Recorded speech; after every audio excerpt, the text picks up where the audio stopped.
ஹரே கிருஷ்ணா. பரம் ஜெய் தே ஸ்ரீ கிருஷ்ண சங்கீர்த்தனம். ஜெய் செல்ல குருதேவ்.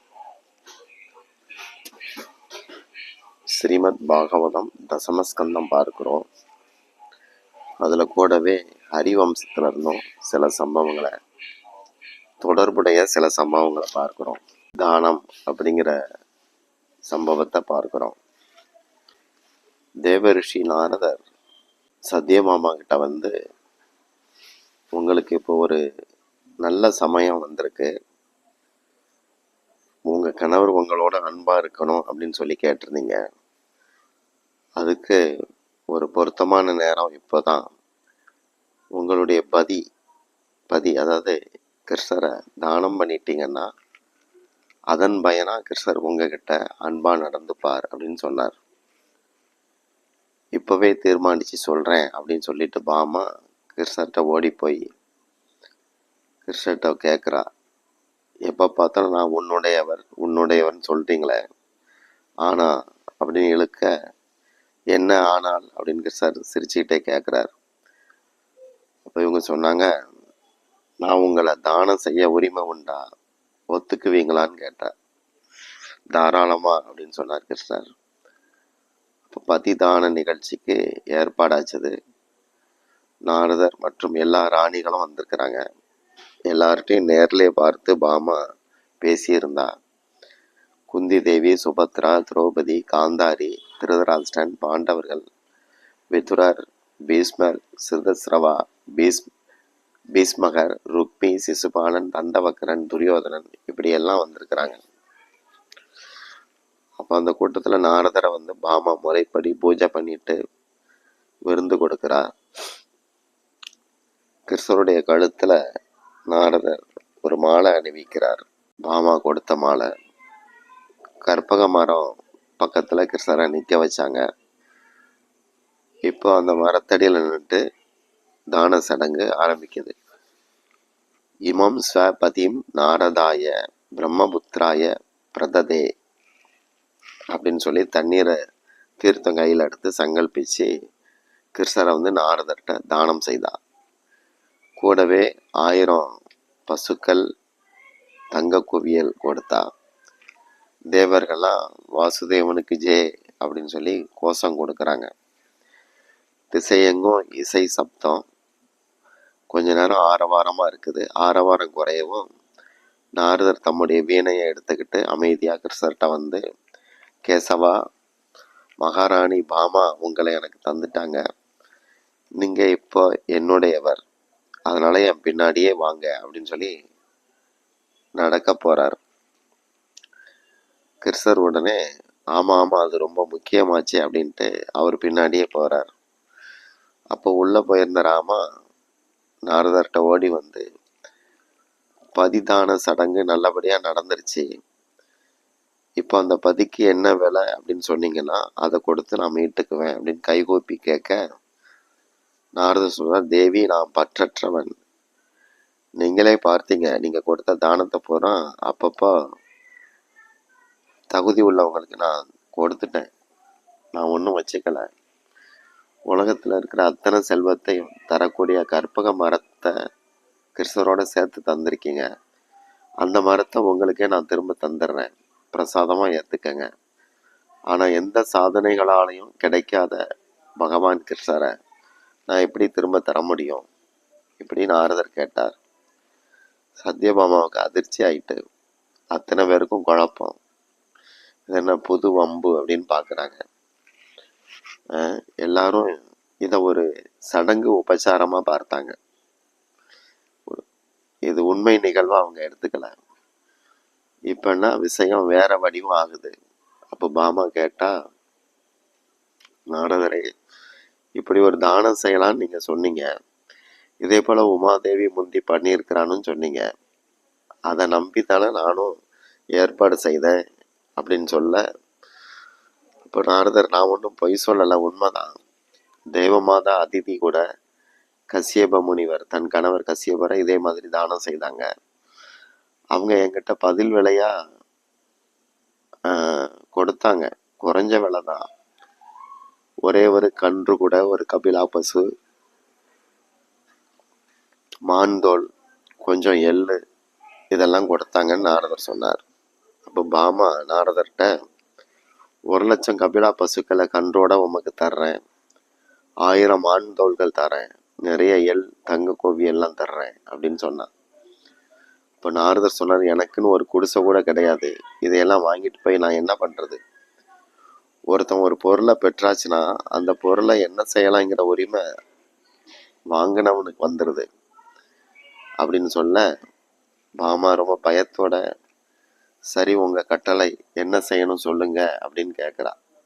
பாமா பயத்தோட, சரி உங்க கட்டளை சொல்லுங்க அப்படின்னு கேட்குறா.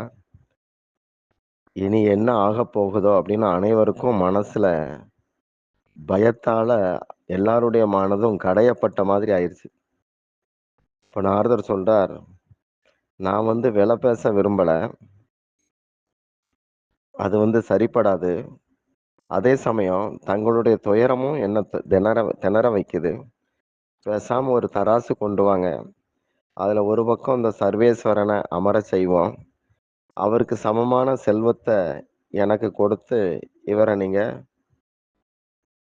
திரும்ப பெற்றுக்கொள்ளலாம் அப்படிங்கிறார். பாமாவுக்கு கொஞ்சம் உற்சாகமாச்சு. ஒரு பெரிய தராசு வந்தது. ருக்மிணி மட்டும் தலையில கை வச்சுட்டு உட்கார்ந்துட்டாங்க. இவருக்கு சமமா உலகத்துல அப்படி என்ன இருக்கு, எந்த செல்வம் இருக்க போகுது அப்படின்னு குழப்பத்துல 2 கையும் தலையில வச்சுட்டு உட்கார்ந்துட்டா ருக்மிணி. இப்போ தராசு கட்டப்பட்டது. ஒரு தட்டுல கிருஷ்ணரை உட்கார வச்சாச்சு. மறுபக்கம் பாமா தங்கம், ரத்தினம், வெள்ளி இதெல்லாம் அடுக்கிக்கிட்டு இருக்கா. கிருஷ்ணர் பொருள்களால் ஆனவர் கிடையாது, பாவனையால் ஆனவர். பொருட்கள் அவரோட சமம் அடைய முடியவே முடியாது. பாமா துவாரகாவில் இருக்கிற செல்வம் அனைத்தும் அப்படின்னு சொல்லி சங்கல்பம் செய்தா. அப்பவும் கிருஷ்ணர் உட்கார்ந்துருக்கிற தட்டு பூமியில இருந்து எழும்பட தரைய ஒட்டிக்கிட்டு இருக்கு. அப்போ பாமா ருக்மிணிகிட்ட போயிட்டு, ரிஷிகள்லாம் அவங்கள அலைமகள் அலைமகள்னு வர்ணிக்கிறாங்க, எனக்கு உதவி செய்யவையா ருக்மிணி பாதங்களை போய் பிடிக்கிறான். ருக்மிணியும் அவகிட்ட, சகோதரி நான் அவருடைய பாதங்களுக்கு என்ன கொடுத்துட்டேன், அவருடைய பாதங்கள் உலகத்தையே அளந்தது, நாம எப்படி அவரை அளக்க முடியும்?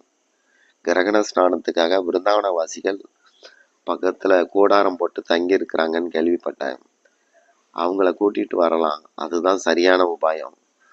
அவங்கள யாருக்காவது இவரை அளக்கிற திறனோட இருக்க வாய்ப்பு இருக்கு, யாராவது அப்படி இருப்பாங்க. அப்பதான் பாமாவுக்கு புரியுது, இந்த நிகழ்வுக்கு பிரஜவாசிகளை அழைக்க மறந்துட்டோம் அப்படின்னு அவளுக்கு நினைவுக்கு வருது. அப்போ கிருஷ்ணப்பட்ட மகிழ்ச்சி கால்நடையாகவே விரஜ கூடாரத்துக்கு ஓடி போனா. அழுதுகிட்டே ராதையுடைய திருவடிகளை போய் பிடிக்கிறார். ராதா பாமாவை தன்னுடைய நெஞ்சோட அணைச்சி ஆறுதல் சொல்லி விஷயத்த கேட்க, அவளும் சொல்ல, அப்போ 2 பேருமா துவாரகா அரண்மனைக்கு மெதுவா பேசிக்கிட்டே நடந்து வராங்க. ராதா பதட்டமே படலை, மெதுவா நடந்து போறாங்க. அவளுடைய வருகையே மாபெரும் கௌரவமா இருந்துச்சு அந்த சபையில. தராசு பக்கத்துல ராதா தலையை குனிஞ்சு நிக்கிறாங்க. தன்னுடைய பார்வையால பாமாவை பார்த்து, தராசுல இருக்கிறதெல்லாம் அகற்று அப்படின்னு சொன்னாங்க. தட்டு காலியாச்சுது. அப்புறம் தன்னுடைய கழுத்துல துளசி மாலை ராதா அணிஞ்சிருந்தாங்க. அதுல இருந்து ஒரு இலையை எடுத்து அதுல கேர்பின் வச்சு பின்ன வச்சுட்டு அதுல ஸ்ரீ கிருஷ்ணா அப்படின்னு எழுதுறாங்க, கிருஷ்ண நாமத்தை எழுதுறாங்க. அதை ரொம்ப கவனத்தோட மரியாதையோட தராசுல எதிர்பக்கம் வைக்கிறாங்க. உடனே அந்த தட்டு பூமியில ஒட்டிருச்சு கீழே. அவ்வளவு எடை. கிருஷ்ணர் மேல போயிட்டார். கிருஷ்ணர் இருந்த எதிர்த்தட்டு ஒண்ணும் இல்லாத மாதிரி மேல போயிருச்சு. எல்லாம் ஆச்சரியத்தோட வியப்போட பாக்குறாங்க. நாரதர் பாஞ்சு ஓடி வந்தார். பகவான் கழுத்துல போட்டிருந்த மாலையை கழட்டிட்டு, கேசவா இனிமே நீங்க சுதந்திரமானவர் அப்படின்னு சொன்னார். அதுக்கப்புறம் தராசுல இருந்த கிருஷ்ணரை நாரதரே கையை பிடிச்சு இறக்கி விட்டார். இன்னொரு தட்டுல இருந்த துளசி இலைய வேற யாரும் எடுத்துடக்கூடாது அப்படிங்கிற பயத்துல வேகமா படக்குன்னு எடுத்து தன்னுடைய தலைமுடிக்குள்ள சொருகிக்கிட்டார். உடனே அவருக்கு மகிழ்ச்சி போதனை வந்தது. மகிழ்ச்சி போத வந்துட்டு கிருஷ்ணநாமங்களை சொல்லி நடனமாட ஆரம்பிச்சார். நடனம் ஆடிக்கிட்டு அவர் பாட்டு போயிட்டார். சில நாட்கள் கழிச்சு நாரதர் திரும்ப வரும்போது அவரை பார்த்த பாமா, நீங்க அன்னைக்கு அளவு கடந்த ஆனந்தத்துல இருந்தீங்களே, என்னால அதை புரிஞ்சிக்கவே முடியல அப்படின்னு கேட்டா.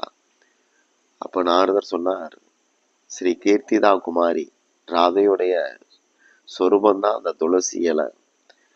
அவர் கிருஷ்ண நாமத்தோட துளசி இலைய தட்டுல வச்சு கூடவே தன்னுடைய இதயத்தையும் அங்க வச்சுட்டா. அவருடைய இதயத்திலிருந்து கிருஷ்ணர் ஒருபோதும் விலகி இருக்க மாட்டார். நீங்க உங்களுடைய நாயகனை மட்டும்தான் எனக்கு தானம் கொடுத்தீங்க. ஆனா அந்த ரிஷபானு குமாரி ராதா அவளுடைய கருணையால எனக்கு எப்போதைக்குமே ஸ்ரீ ஸ்ரீ ராதாகிருஷ்ணர் 2 பேருமே கிடைச்சிட்டாங்க. அதுதான் என்ன அத்தனை உல்லாசமா இருக்க வச்சது அப்படின்னு நாரதர் எடுத்து சொன்னார். இது அந்த பதிதான நிகழ்வு மூலமா கிருஷ்ணருக்கு நிகரானது அவருடைய திருநாமம் அப்படிங்கிறத ஒரு லீலையாக காட்டுறாங்க. ஹரே கிருஷ்ணா.